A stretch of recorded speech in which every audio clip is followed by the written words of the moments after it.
It's time for this week's episode of Brandon Sports Talk, featuring in-depth interviews from those who are trending in the world of athletics. And now, here's the host of Brandon Sports Talk, Brandon Pate.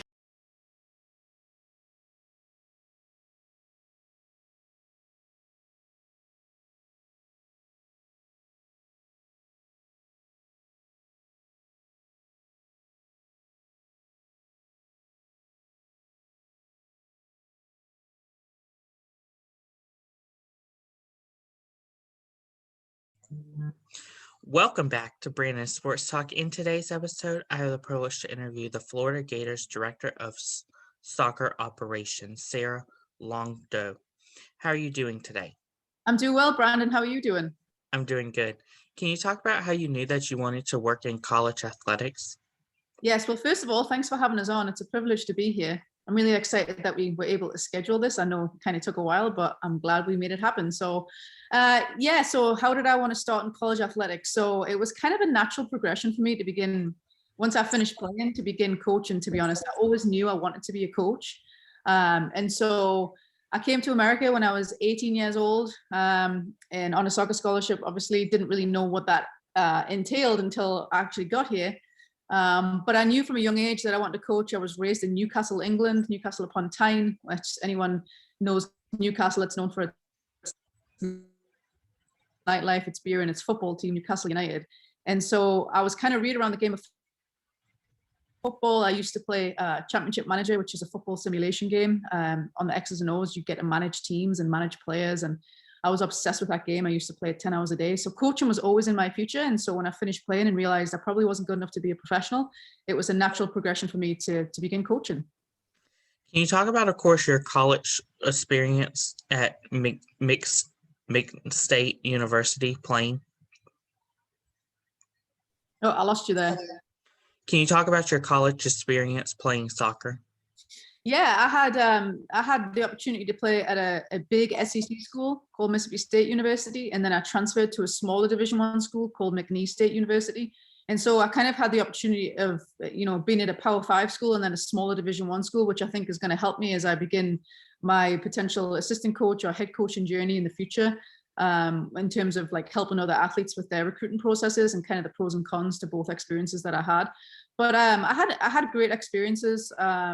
In terms of, the Power 5 experience was a little different because I was kind of just thrusted into an environment that, you're expected to win at that level. It's obviously a high level of soccer. And then I went to a small Division I school, had a good experience. And again, I think those experiences have allowed me to want to drive on and be a coach. What was your time like at Wayland Baptist University as the assistant coach? Yeah, so that was my first coaching job. And so it was kind of the only place that would have me, to be honest. Being an international athlete, it's kind of tough, or an international student, if you like. There's a lot of visa requirements to kind of try and stay in the country after you finish being a student, basically, or a student athlete. And so that was kind of like the only position that really wanted me, to be honest. And it was a great opportunity. I flew myself out there on my own dime for the interview. It was in a place called Plainview, Texas, which is the panhandle of Texas. And so for some context to the listeners, that's actually like by Texas Tech University, which is in Lubbock, Texas. So it's about 40 minutes from there. Great first experience in coaching. I also taught in the exercise science department while I was there. So I got some experience teaching, which I really enjoyed. That was just something that came up. It wasn't really something that was planned, which kind of, gave me more opportunities as I went on in my career to teach at different schools. And so, it was a great experience. I had a lot of opportunity because it was the first full-time position that they had created for an assistant. And so honestly, probably didn't know what I was doing. And so just kind of had obviously worked with Shiloh Posey, who's still the head coach there, and learned a lot from him. And like I said, I was there for a year and it was a great experience, and, kind of give us the stepping stone to move on to the Division I world after that. What was your time like as the assistant coach for Houston Dash? So I probably had no business being at the Houston Dash at the age that I was there. I was 25 years old, and I had just finished working at Wayland. It was actually kind of funny. So I had worked at Wayland for like the year, and I decided that I kind of needed a new opportunity. There was just things that I wanted to work in a more serious environment, I guess. And so I had emailed Randy Waldrum, who was the head coach at the Dash at the time, and asked if I could help out in any capacity. And I wasn't really expecting it to go anywhere. And he emailed me back and said, do you want to meet at the training ground? Well, I was 10 hours from Houston. So I was actually flying out of Houston because I went to college in Louisiana, which was like my second university at McNeese State was in Louisiana, which was close to Houston, Texas. So I would always fly out of England back to Houston, back to England. And so my flight out to England, I met up with Randy at the training ground right before, and we had a sandwich, and he offered me the opportunity to go down there when I could get there. And obviously went down for the tryouts in March and helped run that. And then I decided I wanted to do that, you know, as much as I could. So give up the full-time position at Wayland Baptist and then moved on to Houston. And I was really fortunate at the time because the women's national team had just won the World Cup in 2015. And so the opportunity that I was there, I mean, we had like Carly Lloyd on that team who scored the hat trick in the World Cup final. We had Morgan Bryan, Morgan Klingenberg. We had other international players that were also on that team. And so just to be immersed in that environment at such a young age was just, you know, it was awesome. And I was able to start by just picking up cones and work my way into kind of like a statistics role and, you know, led the team warm-ups. And so it was just a great opportunity at such a young age that I probably, like I said, had no business being in, but, you know, I relished the opportunity. And it wasn't easy. I mean, I used to drive at times because obviously when I gave up the position at Wayland, I didn't really have a place to stay. So I was sleeping on friends' couches. I slept in my car, but I also had friends in Louisiana. So I would also go stay in Louisiana and drive into Houston every day for training, which was 2.5 hours there and 2.5 hours back. And so it was just kind of a grind, but honestly, back then I just was really, I was really grateful for the opportunity and wanting to do whatever I could to make it long lasting. Can you talk about, of course, the transition from going to Houston Dash to now the Florida Gators? Yeah, well, so at the time I was at Houston, the goalkeeping coach for Houston was the head coach at Sam Houston State University. And so I got my first Division I opportunity at Sam Houston with Tom Brown. And so I was there for 2 years. And then again, I kind of had felt as though I had kind of gone as far as I could with the Houston Dash and kind of Sam Houston, I felt like I needed kind of a new perspective. And Becky Burley was somebody I had admired for a long time. I actually would have relished the opportunity to play for the Florida Gators, but probably wasn't good enough.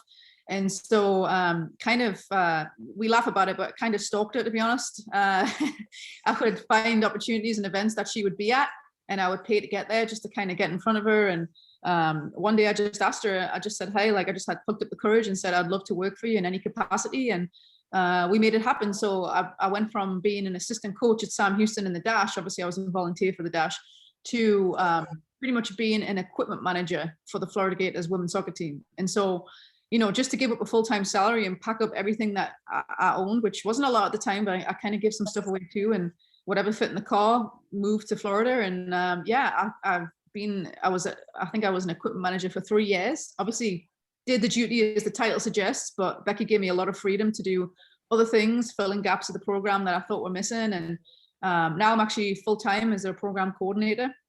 And so, yeah, it's been a great opportunity and honestly, probably life-changing.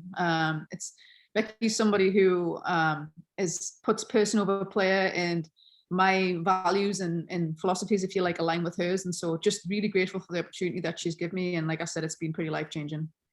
What are some of your roles and responsibility as director of soccer operation? You know, it's funny. Every time somebody asks me this question, I always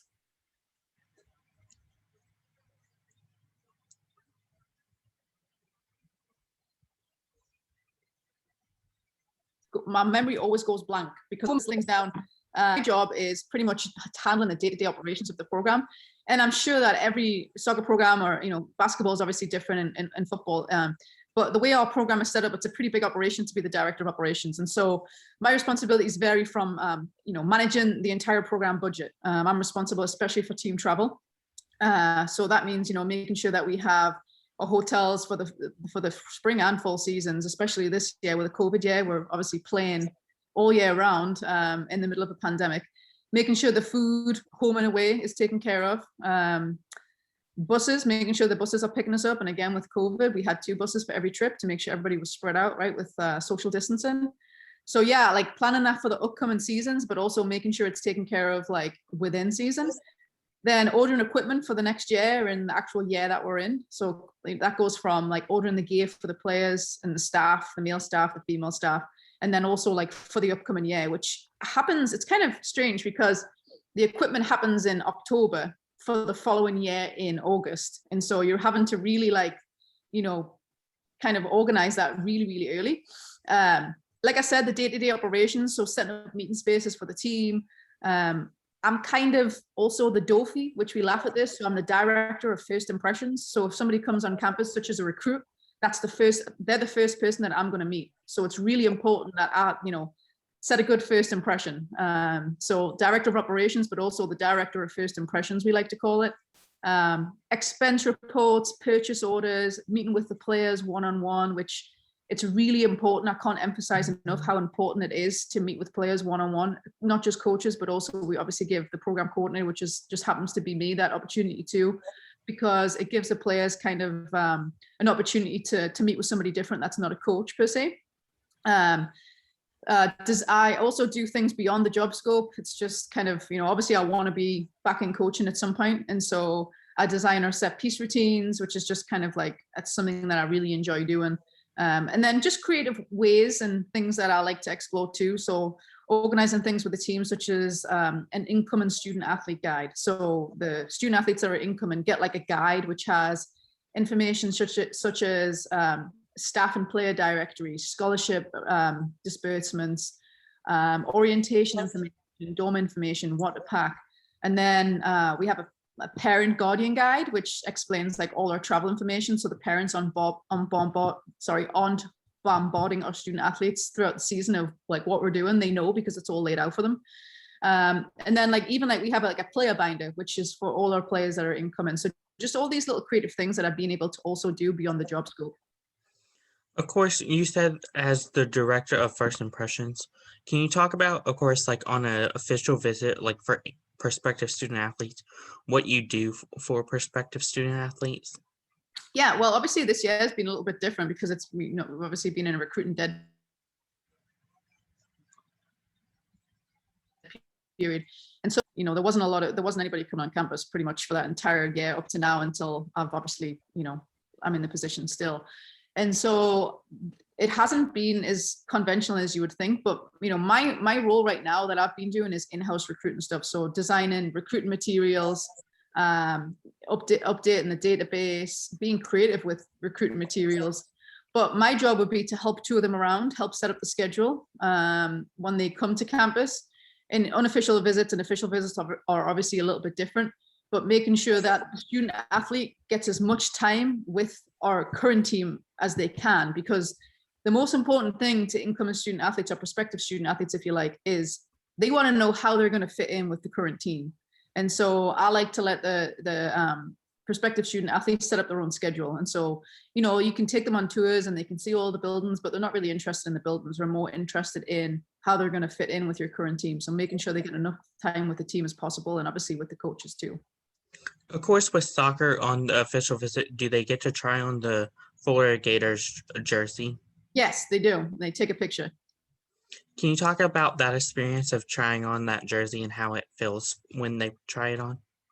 Well, obviously I can't speak for them in terms of what that feels like for them, but I just know from my experience that, you know, I used to pinch myself when I would look down and see that Florida Gator emblem on my shirt, and I still kind of do. Just to be involved in Gator Nation is something that's really special, and obviously, like, no matter what happens in the future, like, you know, you're always a Gator and you're always part of that Gator Nation. And so I also have a degree from Florida, a master's degree, and so again, like, you know, it's just to be part of something like this, like, it's a family, and you really have that family feel, even though the university is so big.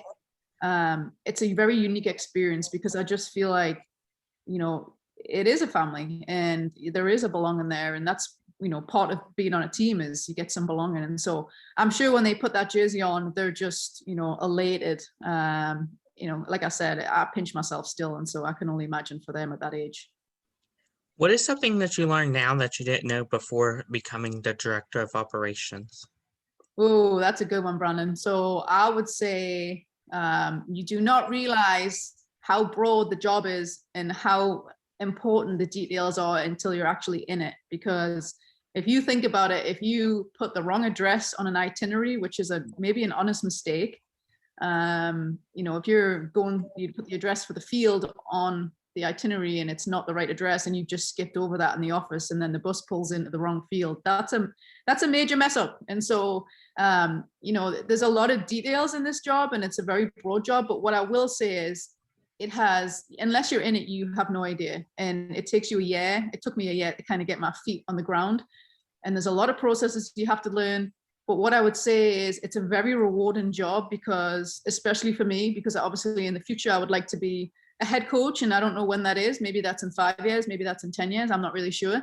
But there's no job that could prepare me to be a head coach than the director of soccer operations, which that might sound a little bit crazy to people, but just the amount of experience that I've had in, like I said, what I mentioned earlier with recruiting and with the budget and ordering equipment and the operations and even dealing with stuff with our head coach, like our culture and meeting with players one-on-one, I've kind of been immersed in every aspect of the program. And so for me, there is no better experience that I could have had. And I think what's really cool is our associate head coaches, unfortunately, actually were out due to quarantine and illness, which was, they're okay obviously now, but it was a great opportunity for me because the head coach had enough faith in me to say, you know what, like, we're going to move you into a coaching role for 2 weeks while they're out, and I'm going to let you coach. And I don't think many people would get that opportunity. And so just to be in this environment where I've been given all these, major responsibilities and opportunities, like I just, I can't speak enough to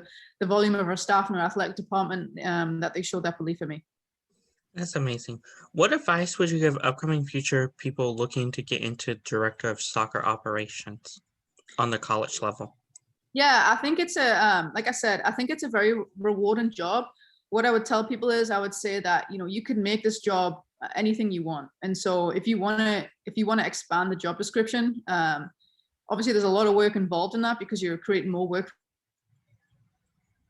for yourself. But that was probably the most rewarding thing that I would say is just the fact that I've created all these different systems and processes. And the director of operations before me, her role was a little different because she was more interested in the athlete development side of things. And so her role was more tailored to that. And then obviously now that I want to be a coach, I obviously can't coach per se, but my role, I've been able to kind of implement things that I can take to the next place. And so I would just, say those things that you can expand your job description if you wish in whatever direction that, you would want to. I don't think it's just my story is just my story, every story is different. And so I think that's something I would really say is it's been a great opportunity and I would not be where I am today without it. That's wonderful. Where can my listeners find you at on social media? So I'm on Twitter. My handle is @Sarah Lowdon. And then my, I think Instagram's the same. And so, yeah, I'm not really a big Instagrammer yet. My friend tries to get me on Instagram, but Twitter's probably the best way to contact me. Thank you again, Sarah, for your interview and best of luck wherever your future may hold. Thanks, Brandon. I really appreciate you having me on. You're welcome. You can find Brandon Sports Talk on Facebook at Brandon Sports Talk, Instagram at Brandon Sports Talk, Twitter at @talk_Brandon, and you can find me on YouTube at Brandon Sports Talk. Don't forget to like, comment, and subscribe. Thank you again, Sarah, for your interview and best of luck. Thank you. You've been watching Brandon Sports Talk. Please feel free to like, share, and subscribe to Brandon Sports Talk on social media and on YouTube.